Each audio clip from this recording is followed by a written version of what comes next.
오늘 우리에게 주신 하나님의 말씀은 사도행전 10장 44절에서 48절까지 말씀입니다. 사도행전 10장 44절에서 48절까지 말씀을 우리 하나님을 경외하는 마음으로 한 목소리로 함께 같이 읽겠습니다. 베드로가 이 말을 할 때에 성령이 말씀 듣는 모든 사람에게 내려오시니 베드로와 함께 온 할례 받은 신자들이 이방인들에게도 성령 부어 주심으로 말미암아 놀라니 이는 방언을 말하며 하나님 높임을 들음이러라. 이에 베드로가 이르되 이 사람들이 우리와 같이 성령을 받았으니 누가 능히 물로 세례 베품을 금하리요 하고 명하여 예수 그리스도의 이름으로 세례를 베풀라 하니라. 그들이 베드로에게 며칠 더 머물기를 청하니라. 아멘. 어제까지 베드로가 고넬료 일행에게 행한 설교의 내용들을 살펴보았습니다. 오늘 본문 말씀은 그 이후의 일들을 기록하고 있는데요. 오늘 본문은 아주 이례적인 내용을 담고 있습니다. 그 내용이 뭐냐면 이방인들에게 성령이 임한 내용이죠. 오늘 본문에 나오는 말씀들을 보면 이방인들에게 성령이 내려오신, 이방인들에게 성령을 부어주신, 이방인들이 성령을 받은 최초의 이야기입니다. 그런데요, 그와 함께 조금 더 이례적인 내용들이 오늘 본문에 더 들어 있습니다. 제가 묵상하면서 발견한 그 이례적인 내용들은 세 가지 정도인데요. 첫 번째로 성령님의 역사, 두 번째로 베드로의 명령, 그리고 세 번째로는 고넬료 일행의 요청입니다. 이 세 가지가 다 이례적이에요. 이례적이라는 말은 좀 이상하다는 겁니다. 우리가 성경을 읽다 보면 이상한 부분을 발견하게 되고, 이상한 부분을 발견하게 되면 질문하게 됩니다. 그리고 질문하게 되면 점점 더 깊이 묵상하게 되고 하나님의 뜻을 더 깊이 찾아가게 되는데, 오늘 본문의 내용이 특히 더 그렇습니다. 첫 번째로 성령이 임했는데요, 말씀을 듣는 중에 임했습니다.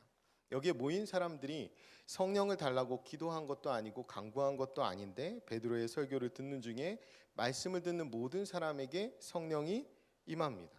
그러니까 이례적인 일이죠. 두 번째로 베드로는 이방인들에게 성령이 임한 증거를 확실히 봅니다. 그 증거가 뭐냐면 방언과 하나님을 높인 거예요. 방언과 찬양입니다. 그 증거를 확실히 보고 이들에게 세례를 베풀지 못할 이유가 없다라고 확신합니다. 그래서 세례를 베풀기로 결심하죠. 성령님이 최초로 강림하신 이방인의 집에서 처음 베푸는 영광스러운 세례입니다. 그런데 베드로는 이 세례를 직접 베풀지 않고 다른 사람에게 세례를 베풀라고 명령합니다. 이것도 되게 이례적이죠. 저 같으면 제가 직접 할 것 같은데요. 세 번째로 마지막으로 고넬료 일행들은 베드로가 며칠 더 머물기를 청합니다. 강청했다는 거예요.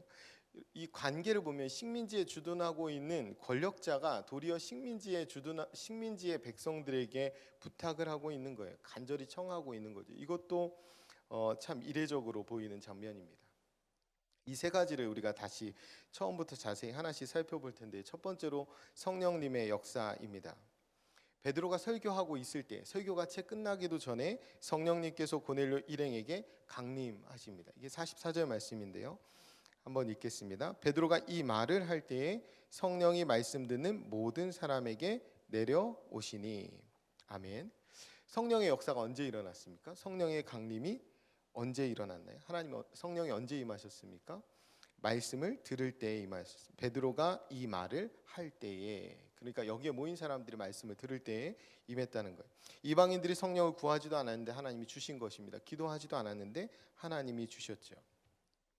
이방인들이 한 것은 한 가지밖에 없어요. 말씀을 들은 것, 말씀을 경청한 것, 그 하나밖에 없습니다. 우리가 하나님의 말씀을 귀 기울여 들을 때, 그리고 그 말씀을 우리 마음에 받아들일 때 성령이 임하십니다. 우리가 새벽마다 나와서 하나님의 말씀을 듣는 이유가 바로 그거예요. 우리가 하루를 시작할 때마다 매일매일 말씀을 묵상하는 이유가 바로 그것입니다. 말씀을 들을 때 성령이 임하십니다. 말씀을 들을 때에 비로소 우리가 참된 그리스도인으로 살아갈 수 있는 거예요. 말씀을 듣는 자리에 있을 때마다 오늘 본문에서처럼 성령의 내려오심, 성령의 부어주심, 우리 가운데 성령을 받게 됨을 우리가 사모하고 기대하는 그런 하나님의 사람들이 되었으면 좋겠습니다. 두 번째로 살펴볼 것은 베드로의 명령이에요.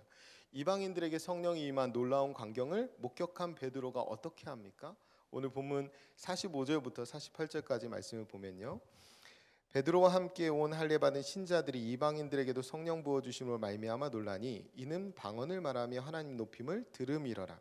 이에 베드로가 이르되 이 사람들이 우리와 같이 성령을 받았으니 누가 능히 물로 세례 베품을 금하리요 하고 명하여 예수 그리스도의 이름으로 세례를 베풀라 하니라.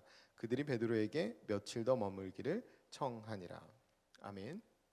앞서 말씀드린 대로 성령이 최초로 강림하신 이방인의 집에서 처음 베푸는 영광스러운 세례입니다. 그런데 베드로는 이 영광스러운 세례를 직접 베풀지 않고 욥바로부터 자신을 동행하고 따라온 그 신자들에게 대신 세례를 베풀라고 명령합니다. 왜 그랬을까요? 이 세례의 효력이 세례를 집례하는 사람에게 있지 않기 때문에 그래요. 그러니까 누가 베풀든지 상관없었기 때문에 그렇지. 여기 오늘 본문에서 세례를 베풀라는 명령에 유일하게 달려있는 단서가 있어요. 조건이 있어요. 그게 뭐냐면 예수 그리스도의 이름으로, 예수 그리스도의 이름으로 세례를 베풀라는 겁니다. 영원한 생명을 주시는 분은 자신이 아니라 십자가에 죽어주신 예수 그리스도이심을 알았기 때문에 베드로는 뒤로 물러선 거예요. 오직 예수 그리스도만이 영원한 생명을 주시는 분이심을 드러내기 위해 베드로는 한 발 뒤로 물러선 것입니다. 고넬료 일행이 세례를 받은 이 사건은 자신들의 죄값을 대신 치러주시기 위해 십자가에 죽어주신 예수 그리스도의 이름으로 받는 것입니다. 그 예수 그리스도 안에서 하나님을 위한 새로운 삶을 결단한 것이죠. 세례 받는 것, 나는 죽고 예수로 살겠다는 그 결단을 한 것입니다. 우리가 누구한테 세례 받았는지 다 기억하시죠? 그런데 누구한테 세례 받았는지는 중요하지 않습니다. 우리가 예수 그리스도 안에서 바른 세례교인으로 오늘 지금 살아가는 것이 중요합니다. 예수를 구주로 삼고 세상과 나는 간곳 없고 구속한 주님만 보는 것이 중요합니다. 베드로는 고넬료 일행이 그렇게 할 수 있도록 도와준 거예요. 철저히 자신을 낮추고 숨긴 것입니다. 세 번째로 살펴볼 것은 고넬료 일행의 요청입니다. 이것도 참 이례적인 요청이에요. 저는 이 요청이 베드로에게 큰 만족과 기쁨이었을 것 같습니다. 48절인데 한 번 더 읽겠습니다. 명하여 예수 그리스도의 이름으로 세례를 베풀라 하니라. 그들이 베드로에게 며칠 더 머물기를 청하니라. 아멘. 여기서 청하다라는 말은 원어로는 에로타어예요. 이 말의 뜻은 간청하다, 탄원하다, 기도하다라는 뜻입니다. 그러니까 그냥 부탁한 게 아니에요. 기도하듯 간절하게 청하고 부탁한 겁니다. 여러분, 예수님을 앞세우고 뒤로 물러선 이 베드로가 그 사람들로부터 홀대받았습니까? 전혀 그렇지 않아요. 주님께서는 베드로를 더 높여주십니다. 고넬료 일행들은 이 베드로를 통해 하나님을 더 알고 싶어졌어요. 그래서 그가 더 머물러 주기를 간청한 것입니다. 여러분, 고넬료가 누구입니까? 아까 말씀드렸듯이 이 식민지에 주둔하고 있는 로마 군대의 장교입니다. 그에 비하면 베드로는 어떠냐면 이 식민지에서도 그 변방에서도 정말 보잘것없는 시골의 어부에 지나지 않습니다. 그런데 그런 베드로를 통해서 고넬료가 새로워졌고, 고넬료뿐만 아니라 그와 함께했던 가족, 친지 그리고 친구들이 다 새로워졌기 때문에 그 처음 만났음에도 불구하고 이 베드로와 함께 며칠 더 머물고 또 교제하기를 원했던 것입니다. 이 간청을 들었을 때 베드로의 마음이 어땠을까요? 베드로가 얼마나 기뻤을까요? 베드로가 얼마나 보람이 있었을까요? 여러분, 우리가 신앙생활을 할 때 우리로 말미암아 변화된 사람을 보는 것, 우리로 말미암아 새롭게 된 누군가를 보게 되는 것, 물론 예수 그리스도로 말미암아 새롭게 되는 것이죠. 그런데 그 일에 우리가 쓰임을 받을 때 그보다 더 기쁜, 또 그보다 더 보람된 일이 없습니다. 결론으로 말씀드리겠습니다. 전 대림절을 맞이할 때마다 이게 한 해가 다 지나갔구나, 이런 생각을 실감하게 됩니다. 여러분 모두 한 해 동안의 코로나 상황에서도 참 열심히 살아오셨을 거예요. 다양한 일들이 있으셨을 거고, 또 여러분 생활 가운데 열심히 살아오셨을 겁니다. 그 과정에서 하나님이 우리 각 사람들을 또 사용하셨고, 그 사용하신 중에 또 우리가 믿음으로 반응한 여러 가지 일들이 있으셨을 겁니다. 그 지난 한 해의 여러 가지 삶의 모습들이 있으셨을 텐데 그 삶의 모습들을 오늘 본문을 통해서 한번 돌아봤으면 좋겠어요. 질문했으면 좋겠습니다. 첫 번째로, 말씀을 듣는 자리가 참 많았을 텐데 우리는 그때 얼마나 성령의 임하심을 경험했는가? 하나님을 예배하는 자리가 참 많았을 텐데 우리는 정말로 예수님만을 높여드리기 위해 뒤로 얼마나 물러섰었나?